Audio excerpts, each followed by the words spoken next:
옆에 계신 분들이랑 함께 한번 우리 사랑합니다라고 축복했으면 좋겠습니다. 축복은 너무 좋은 건데 또 돈 드는 것도 아닌데 너무나 인색한 우리의 모습들을 종종 보는데 우리 이 시간만큼은 서로 축복하며 우리가 하나님의 형상을 좀 회복하며 또 하나님이 주신 찬양으로 하나님께 영광 돌리는 귀한 시간 됐으면 좋겠습니다. 일단 제가 기도하고 우리 함께 하나님께 찬양 올려드리도록 하겠습니다. 우리의 소망과 또 우리의 기쁨과 우리의 영원한 찬양의 내용이요 또 하나님 이유요 원인이 되시는 아버지 하나님, 오늘도 이 시간 우리의 온 마음을 다하여 온 힘을 다하여 온 뜻을 다하여 하나님을 찬양하고자 합니다. 하나님, 우리의 마음 가운데 은혜를 주시고 하나님, 부족하고 약한 우리의 찬양일지라도 하나님 기쁘게 흠양하여 주시며 이 예배가 주님이 받으시는 기쁜 예배로, 하나님이 기뻐하시는 예배로 또 올려드릴 수 있도록 도와주시옵소서. 찬양 가운데 우리의 마음이 뜨거워지게 하시고 또 찬양 가운데 우리의 마음속에 부어주신 은혜가 차고 넘쳐나게 하여 주시고 또 하나님, 찬양 한 곡 한 곡들이 믿음의 고백으로 하나님께 올려드려지는 귀한 시간 되게 하여 주옵소서. 감사하며 예수님의 이름으로 기도 올려드립니다. 아멘. 우리 다 같이 하늘 위에 주님밖에 라는 찬양인데요, 우리 다 같이 박수 치면서 우리 즐겁게 하나님 앞에 찬양 올려드리겠습니다.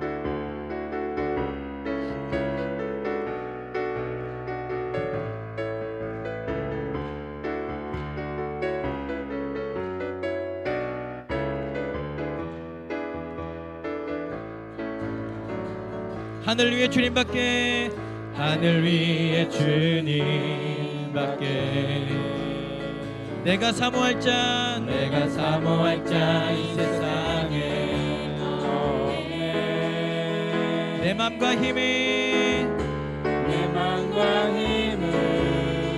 믿을 수 없네. 오직 한 가지 그 진리를 믿네. 주는 나의 힘이요, 주는 나의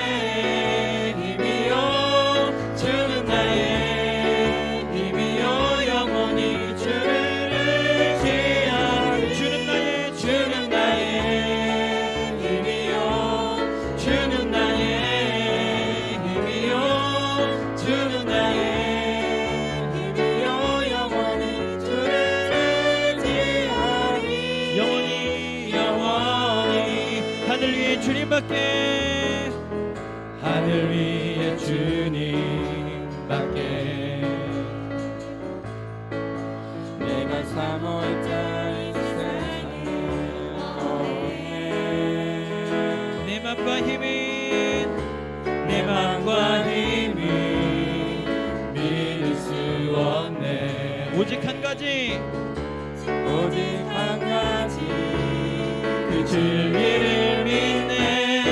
주는 나의 힘이요, 주는 나의 힘이요, 주는 나의 힘이요, 영원히 주를 의지하리. 주는 나의 힘이요, 주는 나의 힘이요, 주는 나의 힘이요, 영원히 주를 의지하리. 다시 한번 주는 나의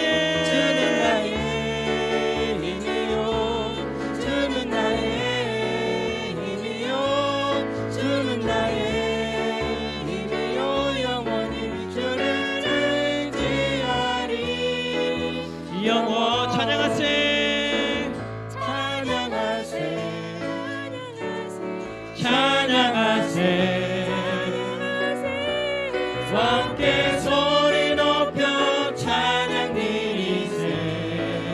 찬양하세, 찬양하세,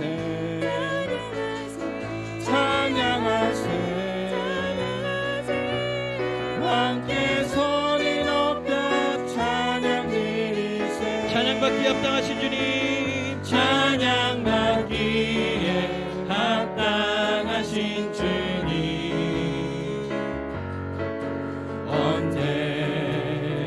동일하신 주,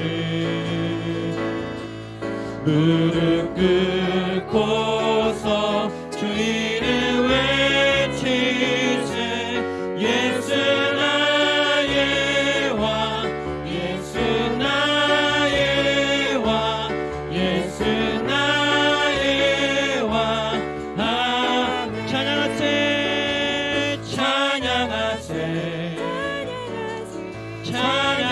찬양하세 왕께 소리 높여 왕께 소리 높여 찬양 드리세 찬양하세 찬양하세 찬양하세 왕께 소리 높여 찬양 드리세 찬양받기 합당하신 주님 찬양받기에 합당하신 주님 언제나 동일하신 주 무릎 꿇고서 주인을 외치세 예수 나의 왕 예수 나의 왕 예수 나의 왕 아멘. 언제나 동일하신지 동일하신 주 고서 주인을 외치세 예수 나의 왕 예수 나의 왕 예수 나의 왕 아 예수 나의 왕 예수 나의 왕 예수 나의 왕 예수 나의 왕 다시 한번 하겠습니다. 예수 나의 왕 예수 나의 왕 예수 나의 왕 예수 나의 왕 아멘 오직 주만이 나의 반석 나의 구원이시니 오직 주만이 나의 산성 내가 요동치 아니하리 나의 영혼이 잠잠히 나의 영혼이 잠잠히 하나님만 바라며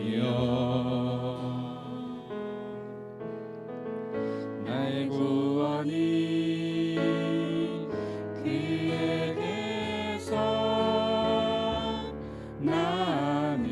나는도다 나의 영혼아 잠잠히 하나님만 바라라 나의 소망이 저에게서 나는도다 오직 주만이 나의 반석 나의 구원이시니 오직 주만이 나의 산성 내가 요동치 아니하리 오직 주만이 나의 반석 오직 주만이 나의 반석 나의 구원이시니 오직 주만이 나의 산성 내가 요동치 아니하리 나의 영혼이 간절히 나의 영혼이 간절히 여호와를 갈망하며 나의 입술이 여호와를 찬양하리 나의 영혼이 즐거이 여호와를 따르리니 나의 평생에 여호와를 송축하리 오직 주만이 나의 반석 나의 구원이시니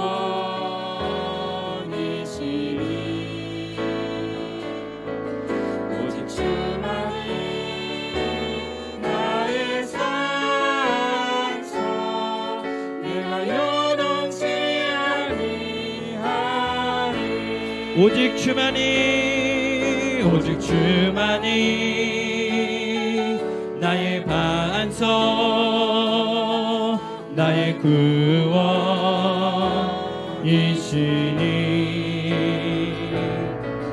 오직 주만이 나의 산석 내가 요동치 아니. 우리 다시 한번 고백하겠습니다. 오직 주만이 나의 반석 오직 주만이 나의 반석 나의 구원이시니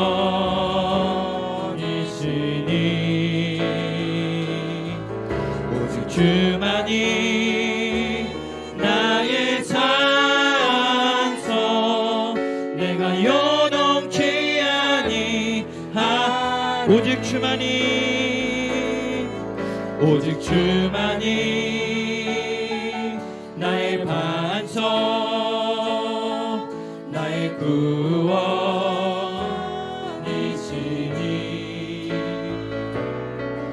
오직 주만이 나의 산성 내가 요동치 아니하리. 이 시간 함께 한번 기도하도록 하겠습니다.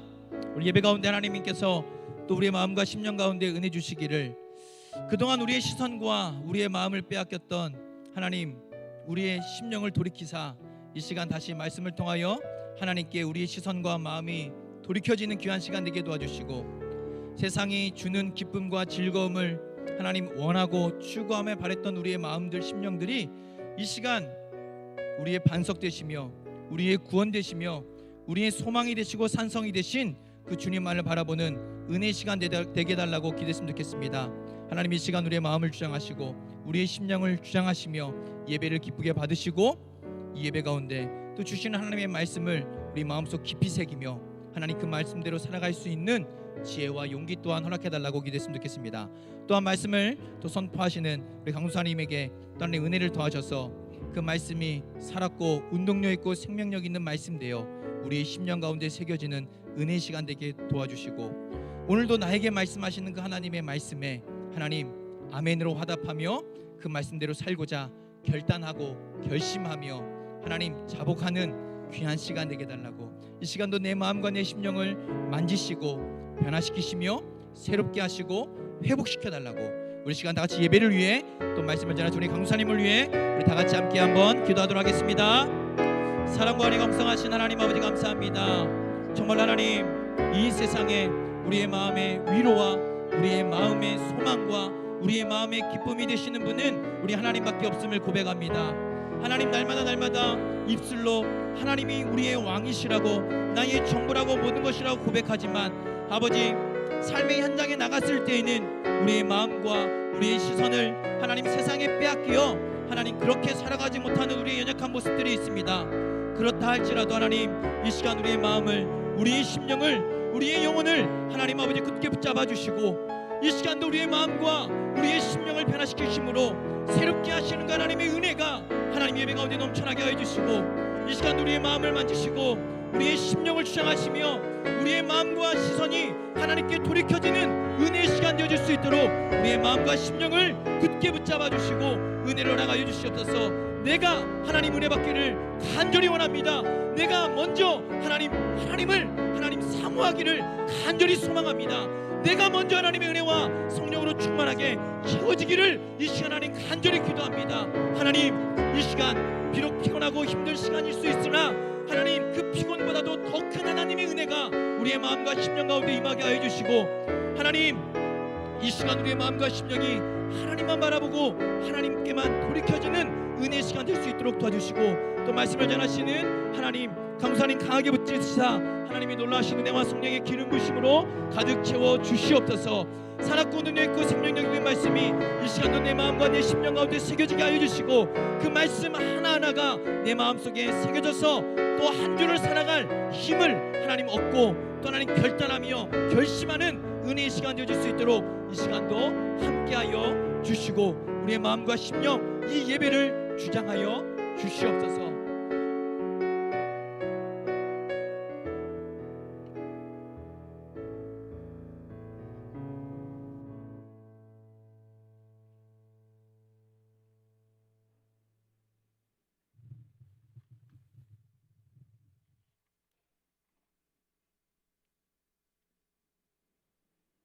자비하신 하나님, 코로나로 인해 저희 영혼이 공고하며 낙심되며 불안하지만 하나님으로 인하여 소망을 잃지 않고 살아가게 하심에 감사를 드립니다. 하나님께서 주실 자비하심에 힘입어 코로나로부터 회복될 그날을 바라봅니다. 저희가 드리는 찬양 예배가 회복의 은총으로 가득한 시간 되게 하여 주시옵소서. 사랑과 은혜가 많으신 하나님, 지난 한 주간도 주님이 주신 소중한 삶 속에서 내 욕심대로 살며 현실과 타협하며 죄 짓는 자리에 동참하기도 했습니다. 이 시간 고백하오니 저희들의 믿음 없음을 꾸짖어 주시고 용서의 은총을 허락하여 주시옵소서. 주님을 향한 저희들의 식었던 믿음이 뜨거워지게 하여 주시옵소서. 원동교회 각 기관과 유아부부터 청년부에 이르기까지 하나님의 향한 믿음의 열기가 식지 않게 하여 주시고, 코로나로 인해 모이기가 힘들지만 우리가 모여 있는 모임의 장소에 성령의 불길이 항상 지펴지게 하여 주시옵소서. 성령의 불길이 우리 가정과 우리의 삶의 현장에서 주님의 사랑의 열매로 나타나는 역사가 있게 하여 주시옵소서. 연로하신 성도님들과 병상에 계신 성도님들을 성삼일체 하나님께서 지켜 보호해 주시고 회복시켜 주시옵소서. 우리의 가정들이 말씀과 기도로 충만하게 하여 주시고 주의 은혜와 성령 충만한 가정들이 다 되게 하여 주시옵소서. 네 곳 선교지를 위하여 기도합니다. 선교사님들을 위로하여 주시고 주님만 바라보며 주어진 사명을 잘 감당할 수 있도록 사모님들과 자녀들을 붙잡아 주시고 은혜와 사랑이 충만하게 임하게 하여 주시옵소서. 오늘 말씀을 선포하실 김상범 강도사님 위에 성령 하나님께서 함께하여 주시고 하나님께 귀하게 쓰임 받는 주님의 일꾼이 되게 하여 주시옵소서. 주님의 몸된 교회를 위하여 봉사하는 손길들이 많이 있습니다. 그들의 노고를 기억하여 주시고 하늘의 신령한 복으로 채워 주시옵소서. 우리의 예배를 기쁘게 받아주실 줄 믿고 감사드리며 예수 그리스도의 이름으로 기도 올리옵나이다. 아멘.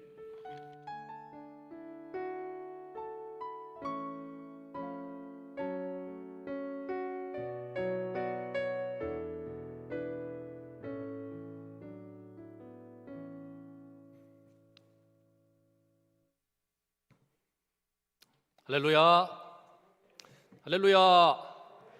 함께 오후 찬양으로 예배를 시작하니 너무나 감사합니다.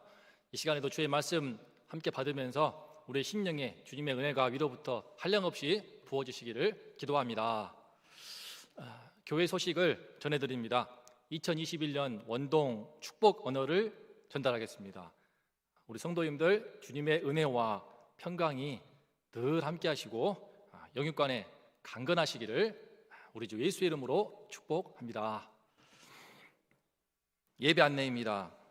사회적 거리두기 지침으로 좌석 정원의 20%만 예배에 참석이 가능해서 다음과 같이 교구별로 나누어서 예배를 드립니다.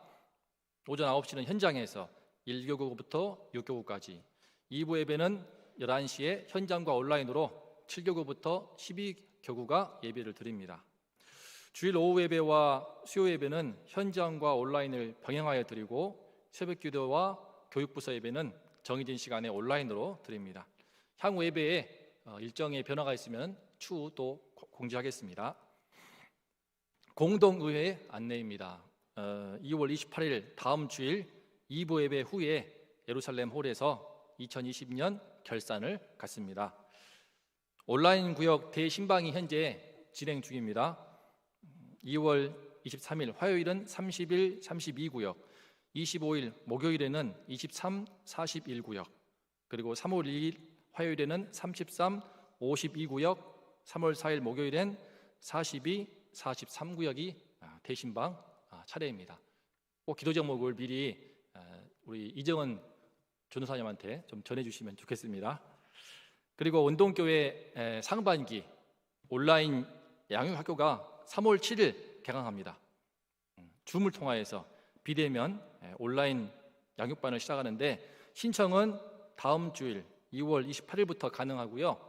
개설 과목은 다음과 같습니다. 잘 보이시나요? 성장반 이정은 전도사님이 주일 오후 1시에, 제자반 강행구 목사님이 주일 오후 1시에, 사역자반 정현민 담임 목사님께서 금요일 저녁 7시에, 구약 역사의 흐름 2 박유한 목사님이 주일 오후 1시 20분에, 소그룹 인도법 남충성 선교사님이 토요일 오전 11시에, 갈라디아서 제가 토요일 오후 2시에, 모세오경 읽기는 김향효 전도사님이 주일 오후 1시에 이렇게 진행합니다. 임재식 안내입니다. 3월 10일 수요일 날 오후 7시에 임직식이 있습니다. 임직을 받으시는 분들은 본인 사진을 사무실에 제출해 주시길 바랍니다. 정부의 방역 지침에 따라서 현재 사회적 거리두기 2단계인데 정규 예배 외에는 특별 행사나 소모임을 금지하고 있습니다. 정규 예배는요, 주일 오전 오후 예배와 새벽 기도만 해당되기 때문에 기존의 토요일 날 임직식을 가졌지만 토요 행사는 소모임이니까 안 되는 겁니다. 그래서 부득이하게 수요 예배 시간에 정원 20% 인원으로 3월 10일 수요일 오후 7시에 임직식을 거행합니다. 성도님들의 양해를 부탁드리고요. 정말 은혜로운 임직식 될 수 있도록 기도를 많이 해주시기를 바랍니다. 이제 오늘 함께 은혜 나눌 말씀을 봉독하겠습니다. 오늘 말씀은요, 신약 성경 갈라디아서 2장 11절부터 16절입니다. 갈라디아서 2장 11절부터 16절까지 제가 말씀을 봉독하겠습니다. 게바가 안디옥에 이르렀을 때에 책망받을 일이 있기로 내가 그를 대면하여 책망하였노라. 야고보에게서 온 어떤 이들이 이르기 전에 게바가 이방인과 함께 먹다가 그들이 오매 그가 할례자들을 두려워하여 떠나 물러가매 남은 유대인들도 그와 같이 외식함으로 바나바도 그들의 외식에 유혹되었느니라. 그러므로 나는 그들이 복음의 진리를 따라 바르게 행하지 아니함을 보고 모든 자 앞에서 게바에게 이르되 네가 유대인으로서 이방인을 따르고 유대인답게 살지 아니하면서 어찌하여 억지로 이방인을 유대인답게 살게 하려느냐 하였노라. 우리는 본래 유대인이요 이방 죄인이 아니로되 사람이 의롭게 되는 것은 율법의 행위로 말미암음이 아니요 오직 예수 그리스도를 믿음으로 말미암는 줄 알므로 우리도 그리스도 예수를 믿나니 이는 우리가 율법의 행위로서가 아니고 그리스도를 믿는 믿음으로써 그리스도를 믿음으로써 의롭다 함을 얻으려 함이라. 율법의 행위로서는 의롭다 함을 얻을 육체가 없느니라. 제가 기도하겠습니다. 하나님 아버지, 주님 우리에게 예수 그리스도의 그 이름을 주시니 감사합니다. 예수의 그 이름으로 그 십자가에 흘리신 피와 부활하신 그 놀라운 복음의 은혜로 우리가 구원을 받았고 하나님 나라의 백성이 되었습니다. 아버지 하나님, 이 하나님 나라 백성으로서의 은총을 드리고 자유를 누리며 그 능력을 사용할 수 있기를 원합니다. 이 시간 함께 예배드릴 때 주님의 성령께서 함께 해주셔서 우리가 이 복음의 은총과 그 능력과 자유를, 그 권세를 더욱더 누릴 수 있도록 아버지 하나님, 이 시간 주의 말씀을 통하여 함께하여 주시옵소서. 부정한 종을 세우셨사오니 주의 성령으로 함께하여 주시옵소서. 예수님의 이름으로 기도합니다. 아멘. 우리 성도님들, 그 원동교회 온라인 양육학교가 3월 7일 날 개강합니다. 저는 그중에 제가 맡은 게 무엇인가요? 갈라디아서 그 말씀을 공부하는 반을 맡게 되었습니다. 오늘 오후 설교는요, 그 갈라디아서 말씀을 왜 중요한지, 그리고 어떻게 진행할 것인지에 대해서 큰 그림을 소개하면서 말씀을 나누고자 합니다. 저는 그 큰 그림을 어떻게 소개할 것인가 생각하다가 갈라디아에서 매우 중요하게 다루고 있는 사건, 바로 오늘 말씀 안디옥 사건을 집중 조명해 보자라고 방향을 잡았습니다. 안디옥 사건, 이건요 안디옥에서 일어난 사건이지만 사실은 갈라디아 교회에 일어나고 있는 그 위기의 본질을 잘 보여주고 있는 사건입니다. 그래서 이 사건을 잘 들여다볼 때에 갈라디아서가 주고자 하는 그 복음의 핵심, 그 은혜의 핵심을 우리가 파악할 수 있습니다. 그러면 오늘 그 사건의 전말을 볼 텐데, 그 핵심부터 말씀드리게 되면은, 우리가 복음을 믿지만 그 복음대로 살지를 못하고 자꾸 여기저기 압력 때문에 거기에 타협하고 굴복하느라고 복음을 뺏기는 것입니다. 내가 믿는 복음이 자꾸 다른 복음이 되고 가짜 복음이 되어서 결국 복음이 없는 교회, 복음이 없는 신자가 되고 마는 것입니다. 그것이 지금 갈라디아 교회에 있던 위기였습니다. 오늘 우리 한국 교회의 문제도 매우 이와 유사합니다. 지금 세상으로부터 많은 비난을 받고 있지만 그 근본적인 이유를 들여다보면은 성도들이 복음을 믿고 있지만 복음대로 살지를 못하기 때문이 아닙니까? 예수님께서는 그 엄청난 희생을 통하여서 피 흘리심으로 십자가와 부활의 복음을 통하여서 우리에게 이 놀라운 구원의 은총을 베풀어 주셨지만, 우리가 이 생명의 복음이 주는 은총을 우리 바울처럼 온전하게 누리지를 못하는 것입니다. 바울처럼 그 능력을 제대로 쓰지를 못하는 것입니다. 복음 그렇게 말은 하는데 왜 이 땅의 교회와 또 우리 성도들, 우리는 왜 이 복음을 믿는 은혜가 임했지만 이 세상에 대해서 그렇게 힘있게 영향을 미치지 못할까요? 왜 우리 성도로 이루어진 한국 교회는 점점 무기력하고 무능력한 모습을 보일까요? 코로나 시국 때문이라고 하지만, 지금 혐오의 대상이라고 하지만 이미 그 전부터 그런 문제가 있지 않았습니까? 우리는 다 이런 문제식이 있습니다. 그래서 정말 마음 깊은 곳에는 내가 이 복음의 은총을 잘 누리고 싶다, 그리고 이 복음의 능력의 진수를 가져다가 쓰는 그런 진짜 신자, 그런 진짜 하나님 나라 백성이 되고 싶다, 그런 마음의 소원이 있습니다. 저는 이번에 이 양육학교 준비를 계기로 삼아서 새롭게 여러 말씀 중에서도 복음의 정수를 아주 리얼하게 담고 있는, 아주 그냥 실존적으로 담고 있는 이 갈라디아서 말씀을 공부해 보려고 하는 것입니다. 특히 오늘 이 시간에 안디옥 사건을 통하여서 나의 신앙생활에, 우리 신앙생활 속에 이 복음을 무력화시키고 주신 복음의 자유를 해치고 주신 복음의 능력을 해치는 그런 안디옥 사건들이 없는지를 함께 말씀을 나누면서 살펴보면 좋겠습니다. 그래서 내 삶 속에 내게 주신 복음 신앙에 자꾸 들러붙고 있는 안디옥 사건들을 다 떨어냄으로써 복음이 주는 자유를 정말 잘 누리고 그 능력을 제대로 쓸 줄 아는 그런 하나님 나라 백성이 우리 모두가 될 수 있기를 기도합니다. 11절부터 13절을 보면은 안디옥 사건의 전말은 이와 같습니다. 당시 안디옥은 이방 땅이잖아요. 이스라엘에서 좀 북쪽으로 올라가면 안디옥이 나오는데 예루살렘에서 마치 지교회처럼 세워진 그런 교회입니다. 그곳의 바울은요 오늘 안디옥 사건의 주범인 베드로를 좀 깝니다. 그래서 게바라고 말해요. 시몬도 아니고 베드로도 아니고 게바라고. 자, 이름 뉘앙스도 좀 그렇잖아요. 게바가 예루살렘의 교회에 있다가 그곳에 간 것 같습니다. 핍박을 피해 간 것 같은데 거기서 바울이 개사도인 베드로의 얼굴을 대면해 책망하는 사건이 있습니다. 이방인의 사도로 부름받은 바울이 유대인의 사도 베드로, 초대교회의 그 거물인 그 베드로를 얼굴을 대면하여서 반대하고 책망하는 일이 있습니다. 좀 이따 보겠지만 바로 복음 진리를 네가 훼손했다 이거였습니다. 도대체 뭔 잘못을 했길래 그럴까요? 사건은 정말 단순합니다. 베드로가 이방인 신자들하고 같이 밥 먹고 있다가 예루살렘에서 야고보가 보낸 유대인 신자들이 온다 소식을 들으니까 슬그머니 그 자리를 피하는 것입니다. 나 너희들하고 밥 먹은 적 없어 하면서 싹 피하는 것입니다. 왜 이런 행동을 했을까요?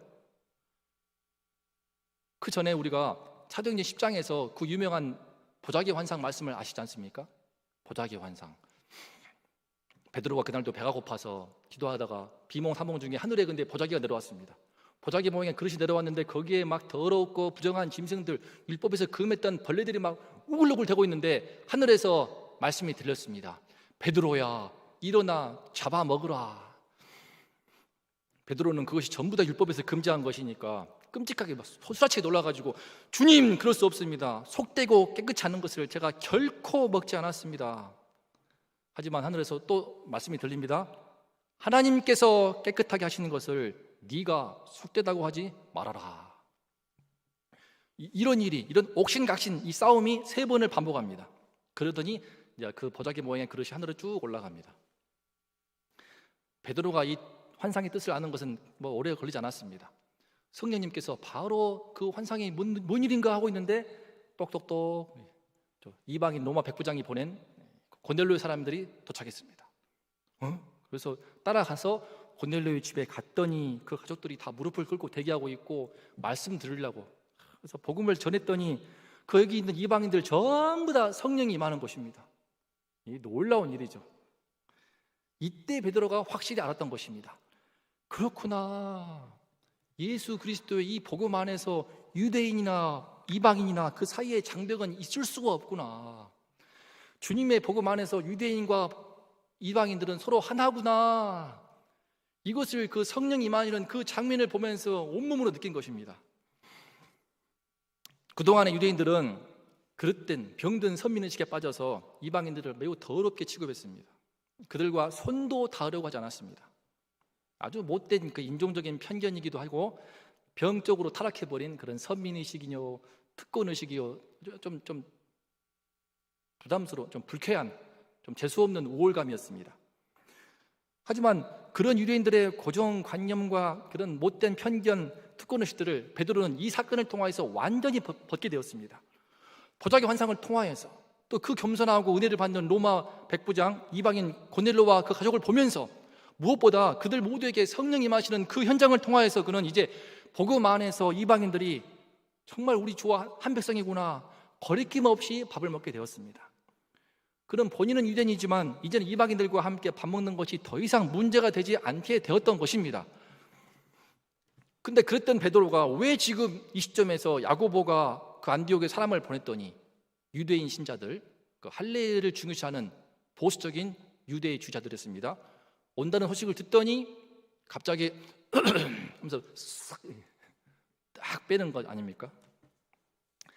12절을 다시 보면은 그가 할례자들을 두려워했다라고 합니다. 그런 두려워했습니다.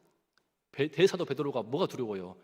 근데 할례자들, 그 보수적인, 매우 보수적인 유대 기독교인들을 가리키는데 그 사람들은 아직도 율법이 없는 저 이방인들과 함께 밥 먹는 것을 소스라치게 싫어했습니다. 이러면서 아직 마음속으로는 그 예수를 믿지만 주님과 한 백성이라고 머리는 알고 있지만 마음속으로는 받아들이고 인정하지를 못하고 있던 것입니다. 그러거나 말거나 베드로가 대사도인데 영적인 리더인데 그거 무시하고 자기 신념대로 행동을 하면 그만입니다. 하지만 당시 안디옥에 그 사람들을 파송했던 야고보가 누구입니까? 이 야고보는요 예수님의 친동생입니다.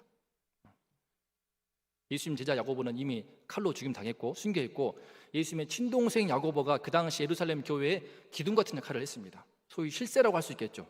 근데 그 사람은 조금 다소 유대주의적인 색채가 강했습니다. 그래서 아마도 그의 리더십 아래에서 예루살렘 교회 사람들은 이방인들과 식탁 교제를 못하도록 금지하지 않았는가 싶습니다. 그런데 그 소위 실세인 야고보가 안디옥에다가 사람들을 보냈으니까 베드로는 괜히 그 이방인들하고 밥 먹는 모습 들켜가지고 그 말이 자칫 예루살렘 교회 들어가서 구설수에 올라가지고 막 이 말 저 말 나오고 왜 그랬느냐, 또 피곤해지고 변명을 해야 되고, 대사도 위치가 있는데 돌아갔을 때 좀 쪽팔리고 그 자기 위치와 권위가 손상받을까봐 그런 자리를 부담스러우니까 쓱 피한 것입니다. 성도님들, 이런 베드로의 입장이 잘 이해되시지 않습니까? 우리도 뭐 어떤 나에 대해서 이름이 들리는 거 싫잖아요. 뭐 뒷말 나오고 또 이랬다네 저랬다네 그 말 나올까봐 피곤하잖아요. 저도 이런 상황이라면은 베드로처럼 하고 쓱 피할 것 같습니다. 근데 그렇게 돼버리면 오늘 말씀은 보통 문제가 아닌데요, 사도 바울이 그냥 책망하는 것입니다. 이건 단순히 먹고 마시는 음식 문제가 아니고 복음 진리를 해치는 문제이기 때문입니다. 별거 아닌 것 같은데 지금 이런 문제, 이런 안디옥 사건들 하나하나가 쌓이다 보면은 내가 믿는 복음이요, 그 능력이 다 죽어버리고 그 복음의 자유를 하나씩 다 까먹어버리면서 복음 자체가, 내 안에 들어온 복음 신앙이 점점 더 무기력하게 되고 마는 것입니다. 그러면 왜 이 문제가 밥 먹다 피할 수 있잖아, 근데 왜 이 문제가 복음 진리를 해치는 결과를 토래하는 것일까요? 우선은 이런 베드로의 행동 자체가 매우 거짓되고 또 위선적이다라고 지금 지적합니다. 13절을 보면은 사도 바울은 베드로가 이방인과 밥 먹다가 슬쩍 도망친 것은 그것은 외식이다. 이때 외식은 밥 먹는 외식이 아니고 위선이다. 네가 위선을 부리니까 나머지 유대인들 다 따라하고 있잖아. 그 순수한 바나바까지 오염되어가지고 똑같이 따라하고 있잖아 라고 지금 그 위선을 책망하고 있습니다. 무엇이 위선입니까? 베드로 본인은 이방인들과 함께 밥 먹는 것이 아무런 문제가 없는 거, 너무 은혜로운 건데 그거 알면서 본인의 신념은 있으면서도 그 신념과 정반대되는 행동을 지금 하니까 쓱 피하면서 자기 위치, 또 자기 어떤 체면 지키기 위해서 쓱 피하니까 네가 그런 위선적인 행동을 하고 있느냐라고 하는 것입니다. 근데 그보다 더 심각한 문제가 있으니 좀 비겁하다, 이렇게 대사도가 이렇게 체면치레하면서 위선을 부리냐, 그런 문제를 넘어서는 더 심각한 문제가 있는데 14절에서 바울이 말합니다. 그러므로 나는 그들이 복음의 진리를 따라 바르게 행하지 아니함을 보고 모든 자 앞에서 게바에게 이르되 네가 유대인으로서 이방인을 따르고 유대인답게 살지 아니하면서 어찌하여 억지로 이방인을 유대인답게 살게 하려느냐? 지금 이 문제의 제일 큰 핵심은 베드로가 이방인과 밥 먹다가 할례자 온다고 도망친 이 행위가 주고 있는 메시지입니다. 이방 기독교인들은 예수를 믿어도 아직 진짜 하나님 백성이 될 수 없어. 그들도 유대인답게 살아야 돼. 유대인처럼 할례도 받고 율법을 지켜야 돼 라고 지금 강요하는 메시지가 되는 것입니다. 물론 베드로가 직접적으로 그렇게 강요한 적은 없습니다. 하지만 그는 예수님의 오른팔과 같던 대사도이고 또 초대교회에서는 거의 정신적인 기둥입니다. 이런 그가 유대에서 예루살렘에서 할례자들이 왔다고 해서 그들의 눈치가, 그들의 압력이 부담스럽다고 이방인들과 밥 먹다가 슬쩍 도망친다면은 그것은 여기서 온 유대인들과 여기 있는 이방인들을 서로 갈라놓는 행동입니다. 그리고 이방인들에 대해서는 너희가 진짜 우리 유대인 신자들과 제대로 교제하려면은 결국 너희들도 유대교회 율법을 따라야 돼. 유대인답게 살아야 돼 라고 유대인처럼 되라고 강요하는 것입니다. 여기서 이방인들이 유대교의 율법을 따르고 할례를 행한다, 이런 것은 단순히 그래 할례 좀 해주고 뭐 음식법, 정결법 좀 지켜주지, 그런 차원이 아닙니다. 율법의 기초에 있는 유대인들의 모든 관습과 전통이 전부 다 따라오는 것입니다. 성경에서 이방인 손 잡지 말란 말 있습니까? 없습니다. 성경에서 이방인과 밥도 먹지 말란 말 있습니까? 없습니다. 단순히 이방인들이 워낙 우상숭배하는 음식을 많이 먹으니까 애초부터 그런 자리를 만들지 말아라, 이런 관습이 이어지면서 아재는 이방인과 상대를 하는 그런 전통이 생겨버린 것이죠. 마찬가지로 오만 관습과 전통이 다 있습니다. 그런 것이 전부 다 따라오는 것입니다. 베드로가 식탁교제를 기피했던 그 사건은요, 이방인들한테 유대인의 삶의 양식, 그들의 관습과 전통 전부를 싹그리 다 강요하고 있는 셈이 되는 것입니다. 이것은 단순히 이방인들한테 좀 마음 상하고 서운한 정도가 아닙니다. 예수 그리스도의 복음을 믿고 구원받았는데, 주님의 은혜로 하나님이 주시는 성령을 받았는데, 이 사람들한테 그 복음의 자유를 누리지 않고 율법이라고 하는 재갈을 물리는 것입니다. 할례도 해, 관습도 지켜, 전통도 지켜, 온갖 재갈을 다 물리게 되는 결과를 초래하는 것입니다. 그래서 복음의 진리를 깨트려버리고 무너뜨리고 결국 이방인을 향한 복음의 문이 쾅 닫히고 마는 그런 결과가 사도 바울은 보이는 것입니다. 만약에 사도 바울이요, 이 안디옥 사건에서 뭐 그럴 수 있지 뭐 하고 베드로의 행동을 책망하지 않고 그대로 넘어갔다면 어떻게 됐을까요? 그러면 이런 일이 계속 반복되는 것입니다. 유대인들이 올 때마다 이제 이방인들과 밥 먹다가 슥 도망치고, 그럼 안디옥교회가 어떻게 되겠습니까? 유대인 신자하고 이방인 신자와의 골은 깊어질 대로 깊어질 것이고, 이방인들은 앞으로 유대인과 교제하려면은 아무래도 당시 초대교회는 거의 100%가 유대인들이니까 유대와 사마리아와 예루살렘과 사마리아와 온 유대와 땅 끝까지 가고 있는 그 시점이기 때문에 아직은 절대 다수가 유대인들이니까 이 유대인들, 갑과 같은 이들과 교제하려면은 유대인처럼 되어야 돼. 그래서 율법도 지키고 할례도 행하고 각종 관습과 전통 다 지켜야 되는 어처구니없는 지경에 이르게 되었다면은, 그렇게 해서 초대교회가 복음을 전파하고 만약에 대한민국 우리 조선 땅에 도착했다면은 지금 우리는요, 유대인과 똑같이 613가지의 율법과 계명을 지켜야 됩니다. 그들의 각종 관습과 전통이 얼마나 어처구니없는지 아십니까? 우리 히브리 예루살렘에서 공부하신 신대원 교수님이 그러시는데, 안식일이 되면은 유대인들은요, 참 안식일에 일하지 말라, 그 조문에 묶여 있어가지고 전등 스위치를 끄는 것도 일이래요.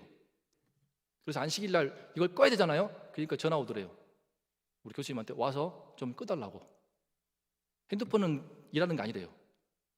스위치 켜고 끄는 것은 일하는 거예요. 엘리베이터도 올라가고 내려가는 버튼 있지 않습니까? 제가 그만도 타고 왔는데 그거 누르면 일하는 거예요. 대신 눌러줘야 돼요. 눌러줘라. 웃기는 거죠. 그런 게 엄청나게 많다고 합니다. 지금 우리가 그러고 있는 거예요. 그러면 그렇게 예수 믿었으면은 우리도 그 짓을 하고 있는 것입니다. 오만 거추장스러운 것을 덕지덕지 붙여버리니 그게 복음입니까? 더 이상 복음이 될 수가 없습니다. 주님께서 피 흘리심으로써 이루신 십자가의 복음, 부활의 복음을 이렇게 망쳐버리면 그 얼마나 큰 죄가 되겠습니까? 또 얼마나 많은 이방의 영혼들이 에이 그러면 안 믿어, 뭐야 이거 이러면서 얼마나 많은 영혼들이 구원받지 못하게 되겠습니까? 그래서 사도 바울은 자기보다 믿음의 대선배요 초대교회의 수장이기도 한 대사도 베드로를 향하여서 얼굴을 마주 보면서 책망한 것입니다. 진짜 당시 베드로는 어마어마하지 않습니까? 초대교회에서. 하지만 그 베드로를 향하여서 대면하여 책망할 만큼 사도 바울은 그런 강신장이기도 했습니다. 하지만 그보다도 그만큼 바울은 예수 그리스도를 믿음으로 구원을 받는, 예수님을 오직 예수를 믿음으로써 의롭다함을 받는 이 구원의 복음 진리를 사랑하였습니다. 이 복음 진리를 몰랐기 때문에 그동안 너무나 많은 죄를 지었으니까 이 복음 진리가 그를 변화시켰고, 이 복음 진리가 그에게 새 생명을 주었고, 이 복음 진리가 그를 거듭난 사람으로 만들어 주었기 때문에 그는 이 복음 진리에 자기 생명을 걸었고 자기 목숨을 바치고자 한 것입니다. 그래서 누구라도 그 복음 진리를 회방하고 훼손하는 자가 있다면은, 그래서 문 영혼들이 구원받고 있는 그 큰 문을 조금이라도 막으려고 한다면은 그가 베드로가 됐든 요한이 되었든 대면하여 싸우는 것입니다. 복음을 지키기 위해서, 복음을 수호하기 위해서. 이상을 볼 때 우리는 왜 예수 그리스도의 복음을 믿어도 우리가 그 복음이 주는 자유를 잘 못 누리고 또 그 능력을 잘 못 쓰는지를 알 수 있습니다. 그만큼 우리가 처해 있는 사회의 분위기, 그 시대의 문화의 힘이 그만큼 강력하게 우리를 짓누르기 때문입니다. 예루살렘을 중심으로 한 초대교회는 아까 말씀드린 것처럼 유대인 신자가 거의 100%입니다. 아직 이방인 선교가 진행되고 있는 시점이니까 100%이기 때문에 그만큼 유대주의적인 문화가 강했습니다. 그 유대주의적인 문화가 복음에 들어와서 자꾸만 복음에 율법을 넣고 할례를 넣어서 다른 복음, 가짜 복음이 나왔던 것입니다. 그러다가 나중에 이제 사도 바울을 통해서 이방인 선교가 활발히 이루어지니까 이방인 성도가 더 많아졌습니다. 이방인 성도가 훨씬 많아지니까 어떻게 됩니까? 이제 이방인들의 헬라 문화권, 헬레니즘 문화권이 이제 복음에 들어오기 시작합니다. 그 문화의 대표적인 특징이 무엇입니까? 바로 영과 육을 분리하는 이원론, 영혼과 육체를 분리하는 그 이원론이 또 복음에 들어와가지고 복음을 난도질을 합니다. 영지주의가 등장하는 것입니다. 거기에서 자세하게 말씀드리기 힘들지만 영지주의가 등장하고, 그러고 영혼은 선하고 육체는 악하다, 그래서 영지주의가 나오고, 그러면서 예수님은 하시는 가연설이라고 해서 육체가 하시는 아니다, 허상이다, 육체가 악한 것인데 어떻게 예수님이 육체를 입고 있겠느냐, 가연설이 나오고 몬타누스주의, 말시온주의, 이단이 계속 나옵니다. 헬라 문화권의 통치 속에서 그런 각종 이단과 이단적 사상이 나오는 것입니다. 그만큼 복음은요, 그 시대를 지배하고 있는 정신과 그 문화의 지배를 벗어난다는 것이 말처럼 쉬운 게 아닙니다. 그렇다면 오늘날 지금 우리가 살고 있는 21세기 현대에서는 무엇이 우리 기독교 복음을 가장 짓누르고 또 우리 성도님들의 신앙을 흔들까요? 무엇이 우리 안에 있는, 우리에게 허락되어 있는 예수님의 그 복음의 능력과 복음의 은혜와 자유를 무엇이 제일 엉두르고 해칠까요? 이번에 갈라디아서 반에서 바로 이런 부분들, 단순히 복음을 관념적으로 이해하거나 지식적으로 공부하는 그런 공부가 아니고 이런 부분들을 좀 많이 나누고 싶습니다. 그래서 우리 예수 믿는 자들의 아주 일상적인 삶, 우리 삶 속에서 사시는 복음의 능력을 해치고 복음의 자유를 해치는 안디옥 사건들이 참으로 많습니다. 음식 문제 하나 같지만 사실은 이 음식 문제 하나가 복음을 해치고 있던 것처럼 우리 삶 속에서도 작은 문제 같지만 내 가정에서, 나의 직장에서, 자녀와의 관계, 부부 간의 관계, 직장 동료와의 관계, 세상 사람들과의 관계, 세상에서 먹고 사는 문제, 그 모든 문제 하나하나 속에서 의외로 우리가 복음의 자유와 정반대되는 행동을 하고 있고 복음의 능력을 무시하는 행동을 우리가 너무나 자기도 모르게 하고 있는 것입니다. 베드로가 알았습니까? 몰랐지. 그런 점에서 우리 이제 갈라디아서 반에서 나눌 것 중에서 이제 연습하는 차원에서 한 가지 질문을 드리겠습니다. 이제 우리가 내 안에 있는 복음을 무력하게 하는 그런 문제입니다. 우리 성도인들은 이 땅에서 잘 되는 것이 중요합니까? 하나님 나라에서 잘 되는 것이 중요합니까? 이 땅에서 잘 되는 것이 좋습니까? 아니면 하나님 나라에서 잘 되는 것이 좋습니까? 둘 다 잘 되면 좋죠.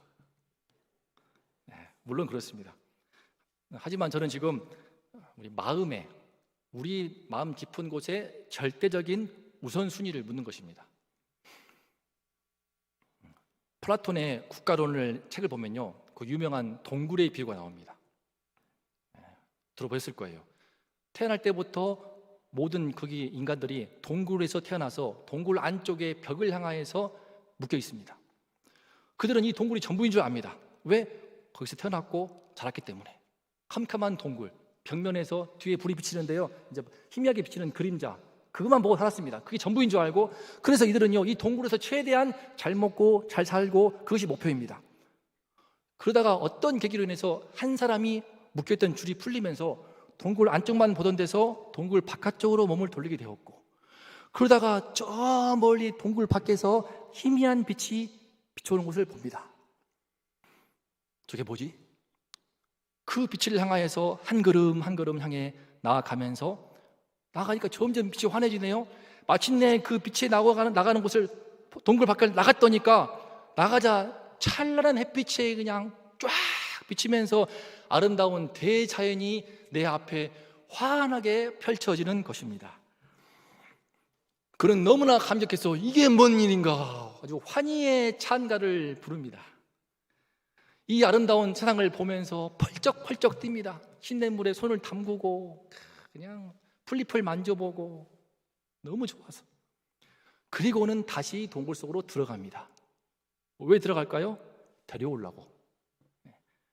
데려오려고. 얘들아, 이 동굴이 전부가 아니야. 이 동굴이 가짜더라고. 너희들 동굴 안쪽만 보지 마라. 눈을 들어, 몸을 틀어. 안쪽만 보고 있지만 틀어서 이쪽을 봐봐. 내가 끈 풀어줄게. 거기서 비춰오는 빛이 보이냐? 저 빛을 봐. 저 나가면은 그 환한 빛이 기다리고 있어. 아름다운 대자연이 우리에게 그 광명의 새로운 신천지가 열려. 신천지 말고요. 새로운 하늘과 땅이 열려. 근데 누구도 그 말을 믿지 않습니다. 미친놈 취급합니다. 너 미쳤냐? 안 보이더니 얘가 확 돌았네. 결국은요, 너무 비극이 무엇이냐? 그 사람도 내가 미쳤나 봐. 하도 사람들이 뭐라고 하니까 거기 눌려가지고 동굴의 기운에 눌려서, 동굴에 있는 사람들의 기운에 눌려서, 아, 내가 그때 봤던 눈부신 햇살, 그 빗줄기가 내가 잘못 봤나 봐. 잊어버리는 것입니다. 그리고는 다시 그 동굴 속에 갇혀가지고 동굴 안쪽을 바라보면서 죄와 죽음에 갇혀있는 그 동굴에서 살다 가는 것입니다. 제가 지금 동굴의 비유를 약간 각색해서 말씀드렸지만, 저는 이것이 오늘날 예수 믿는 신자들이 왜 세상에 갇혀서 복음의 은혜와 자유를 못 누리는가, 이걸 잘 보여주는 문제라고 봅니다. 그런 그림이라고 봅니다. 우리 성도님들은 현재 동굴 안쪽을 바라보십니까? 동굴 바깥을 바라보십니까? 대답 안 하셔도 됩니다. 내 마음속에서요. 그죠? 물론 우리는 지금 두 발을 이 땅의 동굴 속에 두고 있습니다. 그래서 이 땅에서의 이 동굴 속에서의 삶을 잘 살아야 됩니다. 하지만 우리의 눈, 우리의 그 절대적인 내 마음의 시선이 지금 어디를 향하고 있는가입니다. 동굴 아닙니까? 동굴 밖입니까? 참된 복음신앙은요, 그 예수 복음으로 인해서 나의 인생관과 가치관, 세상을 바라보는 세계관이 180도 완전하게 뒤집어지는 것입니다. 그래서 동굴 안에 있지만 늘 동굴 밖에 있는 저 찬란한 복음의 빛, 예수 그리스도의 얼굴에 있는 그 영광의 광채를 바라보고 있는 것입니다. 그 빛에 감동되고 그 빛의 환한 빛에 정말 그 빛이 주는 기운에 잡혀서 한 걸음 한 걸음 그 빛을 향해서 나아가는 것입니다. 하지만 이 복음의 빛이 점점 희미해져 버리면 어느 순간부터 동굴 안쪽을 향하면서 이 동굴 안쪽의 어둠에 갇혀서 그 속에 눌러 앉아 잘 살고 거기서 잘 먹고 잘 살라고 짓누르고 있는 동굴의 기운, 그 사람들의 기운에 눌려서 우리의 복음의 능력이 아름답고 힘있게 역동적으로 꽃을 피워야 되는데 그게 안 되는 것입니다. 이 모든 것을 한마디로 한다고 하면은 교회의 세속화, 성도의 세속화라고 할 수 있을 것입니다. 결국은 교회가 세상을 이기지 못해서, 성도가 세상을 이기지 못해서, 세상이 내 안에 들어와 있는 복음을 세상이 자꾸 억눌러 가지고 예전만큼 뜨거운 신앙생활이 안 되는 것입니다. 예전만큼 파워풀한 성령 역사를 좀처럼 체험하지 못하는 것입니다. 오늘 말씀의 안디옥 사건은 딱 한 번뿐이었지만 오늘날 이 땅의 교회가, 성도들이 계속해서 동굴 속에서 동굴 안쪽만 바라보고 산다면은 그 성도의 삶은 매일매일 안디옥 사건들이 되는 것입니다. 매일매일이 복음을 스스로, 속에 복음이 있는데 스스로 복음을 해치고 능력을 누르고 멸시하고 무시하고 복음의 자유를 억누르는 그런 안디옥 사건들이 날마다의 삶에 반복이 되는 것입니다. 그래서 나도 모르게 내 삶 속에서, 나의 신앙생활 속에 지금 파고 들어와 있는 온갖 갖가지 안디옥 사건들을 하나씩 하나씩 뜯어내야 됩니다. 그래서 복음 신앙의 그 순수성을 우리가 회복을 해야 됩니다. 복음 진리라고 하는 그 영롱한 빛깔을 다시 회복을 해야 됩니다. 그럴 때 이 복음이 주고 있는 그 영혼의 자유가 내 삶 속에서, 내 영혼에서 꽃을 피울 수 있습니다.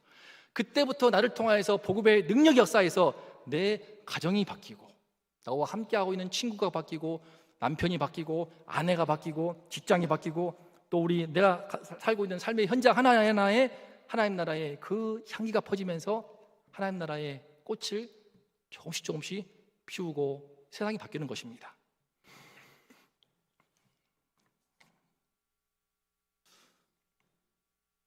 원래 또 더 하나 연습할 게 있었는데 시간 관계상 이제 이건 갈라디아서 반해서하겠습니다. 패스하고요. 그래서 두 번째 생각해 부분은 뭐였냐면은 유대인들이 많기 때문에 유대의 문화권이 있다면은, 이방인들이 많기 때문에 이방인의 헬레니즘 문화권이 있었다면은, 그로 인해서 복음이 눌렸다면은 지금 우리는 어떤 문화의 흐름에 있을까요? 우리는 소위 들어보셨을 것입니다. 포스트 모더니즘이라고 하는, 진리는 없다, 진리가 없는 게 진리다, 너도 옳고 나도 옳아, 상대주의라는, 모든 구원의 길은 하나가 아니야, 산 정상이 하나지, 가는 길은 다양하잖아, 왜 예수만 길이고 진리고 생명이야, 이런 상대주의적인 문화, 포스트 모던 문화가 우리를 지배하고 있습니다. 그리고 그 지배하는 문화 속에서 우리는요, 아니야, 예수가 길과 진리와 생명이야, 내가 곧 길이요 진리요 생명이니 누구든지 나로 말미암지 않고는 아버지께 이를 자가 없느니라. 주님은 이렇게 말씀했습니다. 오늘 말씀 16절도 말합니다. 사람이 의롭게 되는 것은 율법의 행위로 말미암음이 아니요 오직 예수 그리스도를 믿음으로 말미암는 줄 알므로 우리도 그리스도 예수를 믿나니 이는 우리가 율법의 행위로서가 아니고 그리스도를 믿음으로써 의롭다함을 얻으려 함이라. 율법의 행위로서는 의롭다함을 얻을 육체가 없느니라. 하지만 여러분, 성도님들, 친구나 믿지 않는 자한테 이 복음을 믿는 절대 신앙을 외치는 것이 어떠합니까? 부담스럽습니다. 소위 포스트 모더니즘의 영향 속에서 다 눌려 있어가지고 너도 옳고 나도 옳다고 하니까 맞다고 존중을 해줘야 됩니다. 죄도 죄가 아니라고 해야 됩니다. 지금 낙태는 죄가 아닙니다. 낙태를 이제 헌법에서 이제 합법했습니다.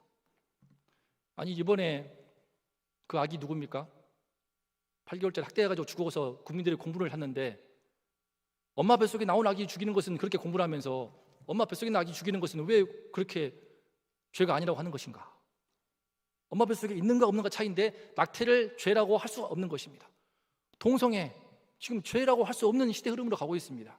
중고등부 친구들 말해보면요 깜짝 놀랍니다. 동성애 저는 싫지만 그래도 뭐 그 사람의 성적 취향일 수 있다고 생각해요. 나의 선택이에요. 지금 그런 분위기로 가는 것입니다. 차별금지법 통과해버리면은, 이제 죄라고 말해버리면, 강단에서 죄라고 해버리면 그 설교자를 차별하고 처벌할지도 모릅니다. 이런 사회 분위기 속에서 우리는 점점 복음이 상대화되고 있고, 그 속에 있으면서 우리도 우리의 말하는 힘이 떨어집니다. 전도하는 힘이 떨어집니다. 선택하는 문제로 소개하는 것입니다. 복음이 선택의 문제입니까? 복음은 진리의 문제입니다. 이것이 길고 진리고 생명이지 복음은 종교가 아니고 복음은 취미가 아닙니다. 하지만 이 절대 복음, 이 절대 신앙이 상대주의적인 문화권의 통치 속에 자꾸만 눌리기 때문에, 그래 네 말도 맞아 그러면서 갈등을 피하려고, 부딪히지 않으려고 하다 보니까 내 안에 있는 복음 신앙이 점점 더 상대화되고, 그러면서 전도에도 힘이 없고 내 삶 속에서 스스로 복음 신앙의 힘을 잃어버리는 안디옥 사건들을, 내가 그런 사고를 치는 것입니다. 저는 이러한 세상의 문화권 속에 파고들고 있는 악한 영향력, 또 그 앞에서 부족한 나의 연약함 때문에 내가 받은 그 예수 그리스도의 복음, 나를 구원하시고 나를 다시 태어나게 하신 그 예수 그리스도의 복음을 마음껏 분출시킬 수 없다는 것이 너무나 답답합니다. 너무 화가 나고 너무나 분할 때가 있습니다.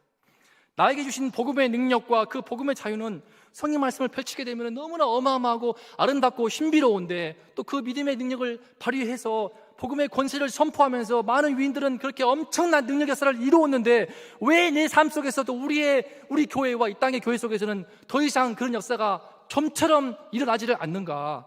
그 답답함을 느끼는 것입니다. 우리 성도님들도 다 그런 마음이시지 않습니까? 그래서 그런 마음으로 이번에 갈라디아서 말씀을 참 정직하게 배워보자는 것입니다.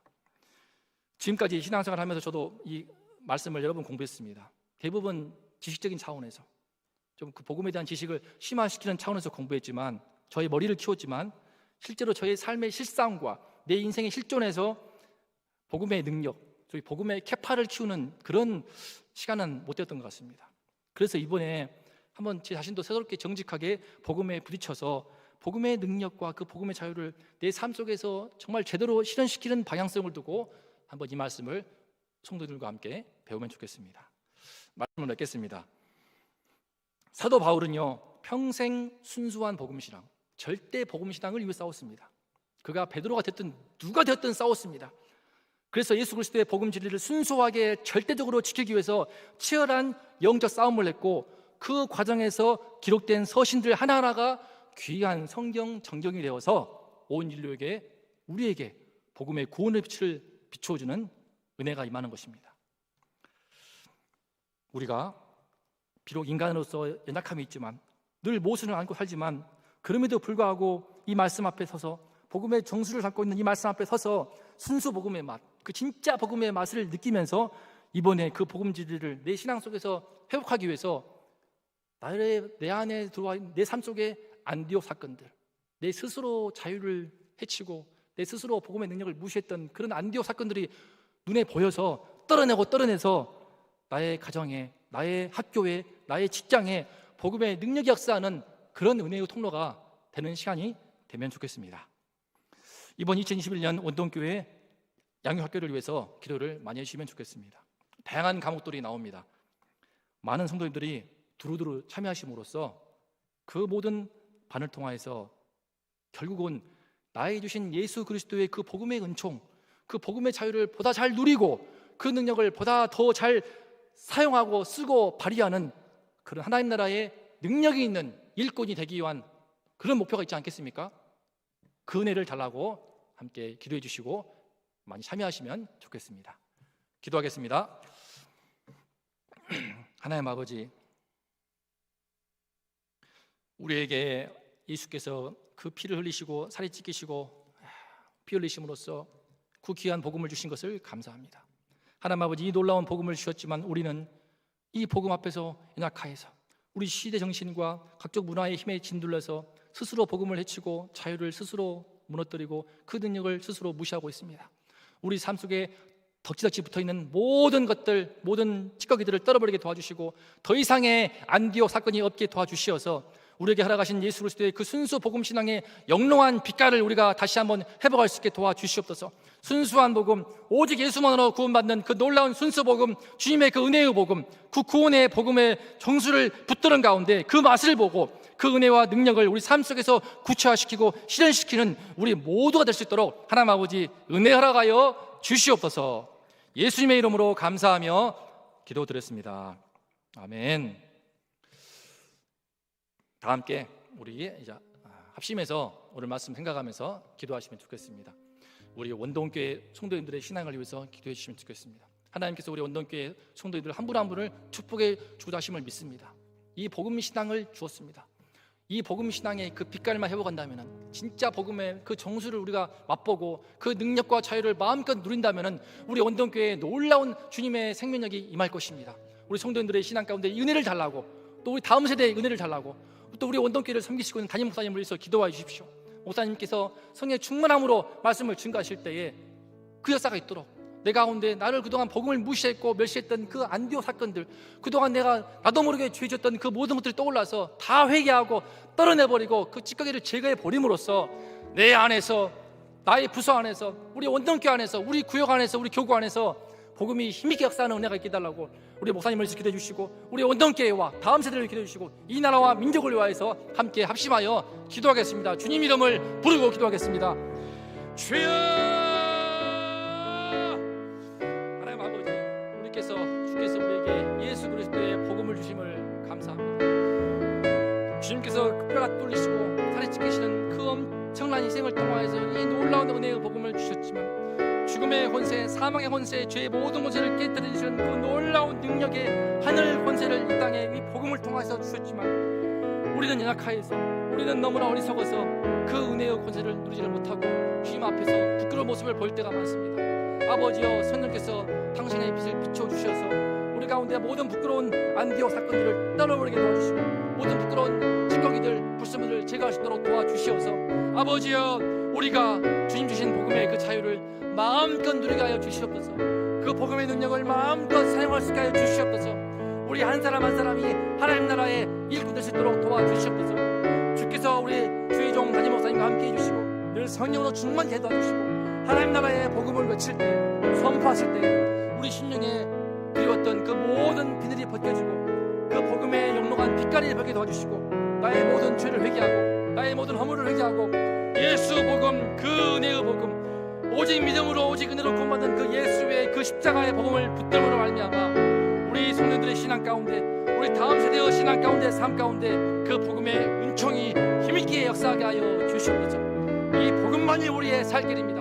아버지의 이 은총을 우리 교회 열어가 주시고 이 나라와 민족이 이 복음만이 소망이 오니 아버지여 이 은혜를 우리 모두에게 허락하여 주시고 위로부터 그 은혜를 부어주시고 또 부어주시옵소서.